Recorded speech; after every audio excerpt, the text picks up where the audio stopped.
Buenas tardes, mi nombre es Jimena Elizabeth Armendariz Chávez. Llevo la materia de contratos 1 con la licenciada Karen Jocelyn Molina Albuera en el Centro Universitario Campus Parral de, de la UACH.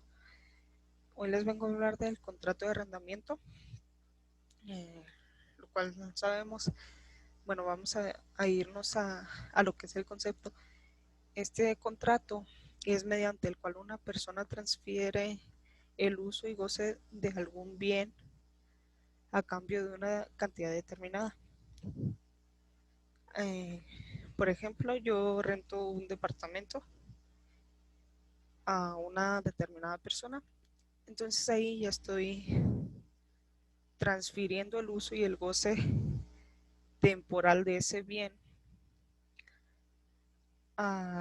a esa persona a cambio de que él me pague una renta.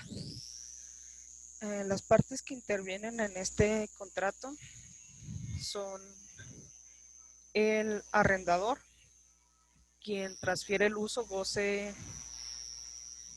o disfrute de la cosa, y el arrendatario, perdón, que es quien recibe el uso o goce de la cosa, que es a la vez quien se encuentra obligado de cierta manera a pagar con a pagar por ese beneficio que está adquiriendo. Los elementos que vamos a ver, este contrato tiene, como todos, los elementos esenciales y elementos de validez. Los elementos esenciales, pues obviamente ya sabemos que es el consentimiento, es que es el acuerdo de las voluntades para conceder el uso y goce de un bien de manera temporal, y también el pagar un cierto precio determinado. El objeto directo, pues es en sí la cosa que se está brindando para que se le dé el uso o el goce temporal a ese bien, a cambio de un precio cierto y determinado. El objeto indirecto, pues viene siendo lo contrario al directo. Es, por decir, la renta de lo que se tiene que pagar por la utilización de ese bien. Este también constituye la renta, pues que la renta es la prestación que constituye, que se constituye, perdón, a, al otorgar que otorga el arrendatario, perdón, a cambio de su uso y goce temporal de esta cosa que recibe el arrendador, que esto en sí viene consistiendo en una suma de dinero que se da por la prestación hacia el arrendatario. Los elementos de validez, pues, son la capacidad. El arrendador tiene que contar con dos clases de capacidad: la capacidad general, que es la que toda parte principal de, de un contrato debe tener, que es la capacidad general para contratar, es decir, que pues que sea capaz para contratar, y la capacidad especial para conceder el uso de la cosa. Esto quiere decir que la persona debe ser el dueño o tener una posesión sobre ese derecho para poder rentarlo o constituir este tipo de contrato. El arrendatario, pues este solo requiere de capacidad general para contratar. Eh, la forma en la que este contrato debe de ser, pues debe de ser de forma escrita, y pues debe de tener ausencia de vicios en el consentimiento, y que el objeto tenga un motivo o fin lícito. Ahora nos pasamos a lo que es la clasificación. Eh,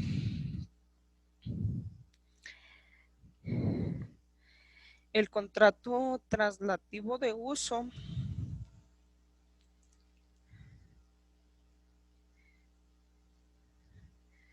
perdón, es lograr la concesión del uso y goce del bien.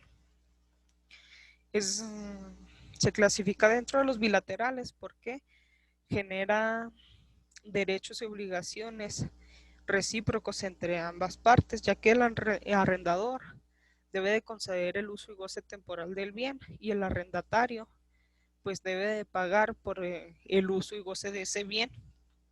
Es por eso que se considera bilateral. Principal porque esta clase de contrato no requiere de ningún otro para su existencia. Oneroso porque los provechos y gravámenes que genera se distribuyen entre los dos, ya que, como lo comentamos en el bilateral, el arrendador tiene la carga de otorgar el uso y recibe el beneficio de la renta del pago del bien que se dio a prestar. Y el arrendatario, por su parte, recibe el uso y goce de ese bien o de ese objeto, pero tiene que, o sea, tiene la obligación o el gravamen de pagar el alquiler de ese bien.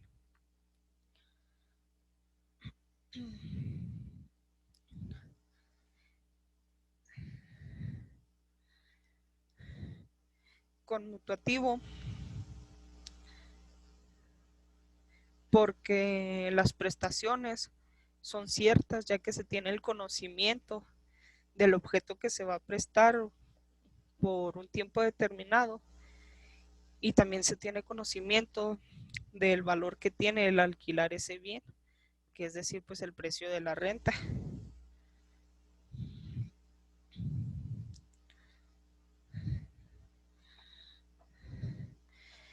Consensual en posición al real. Es porque no requiere de la entrega de la cosa en sí. O sea, para que se constituya y se perfeccione, se perfecciona o se concede desde que las partes que se pongan de acuerdo sobre el bien y la renta.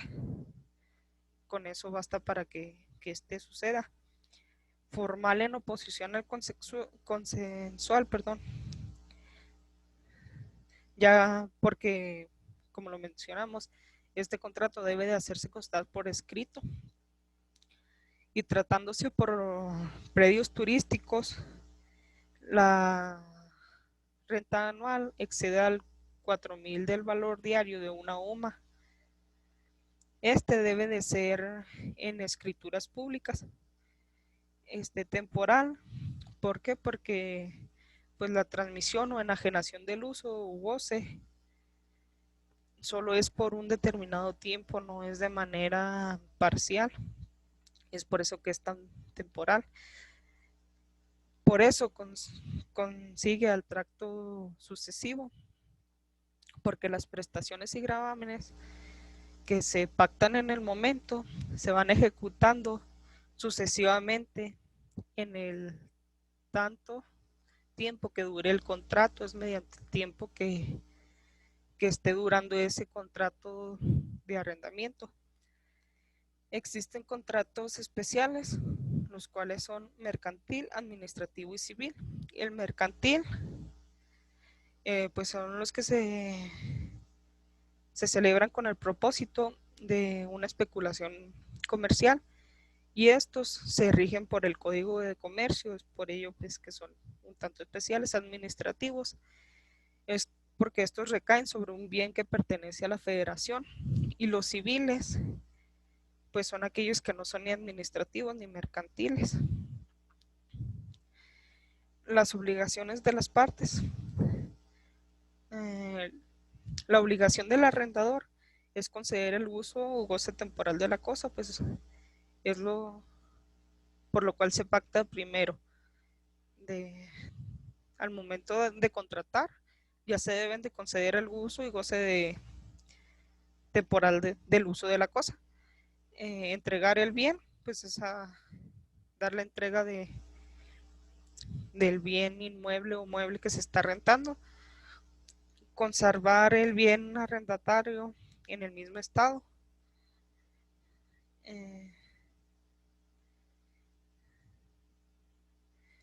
Pues de que deben de estar en el mismo estado las dos partes, a esto se refiere esta cláusula. No estorbar ni impedir el uso de las cosas arrendadas. Un ejemplo aquí sería de que yo rente un departamento y tenga un puesto enfrente de la puerta para ingresar a ese departamento. O sea, ahí estaría estorbando y de determinada forma estaría impidiendo el uso de la cosa arrendada. Es por eso que no debe uno de estorbar ni pedir que se use la cosa arrendada, puesto que se está obteniendo un gravamen, lo cual viene siendo la renta. Garantizar el uso o goce pacífico de la cosa y garantizar la posesión útil de la cosa es que pues sea servible, que esté en buenas condiciones. Y por último, preferir al arrendatario en caso de un nuevo arrendamiento o de venta de la cosa arrendada. Esto es, por ejemplo, cuando ya se tiene rentando un departamento durante 3 años a la misma persona y ya la persona puede decidir si se lo sigue rentando a esa misma persona o si cambia específicamente ya a otra o si vende la cosa arrendada. Ahora las obligaciones para el arrendatario pues viene siendo lo que es pagar la renta porque es lo justo y lo pactado, ya que al momento de contratar se estuvo pactando la cantidad que se la cantidad determinable a pagar por el uso y goce. Cuidar el bien arrendado, pues esto quiere decir nada más, en pocas palabras, de mantener el bien mueble así como se recibió y entregarlo en las mismas condiciones. Servirse el bien para el uso convenido. Ya rentando uno, pues depende si es un local o una casa, ya es para el uso que convenga el arrendado, el arrendatario, perdón, el arrendatario. Restituir o devolver el bien arrendado, pues esto es entregar el bien que se adquirió para el uso y goce temporal, así como lo adquirió. Y la terminación se puede dar por haberse culminado el plazo acordado, por convenio expreso, por nulidad. La nulidad, este tercer apartado se puede dar por la parte de los elementos de existencia y los requisitos de validez en el acto jurídico, por rescisión, por confusión, por pérdida o destrucción total de la cosa arrendada, por caso fortuito o fuerza mayor, por expropiación de la cosa arrendada por causa de utilidad pública o por evicción.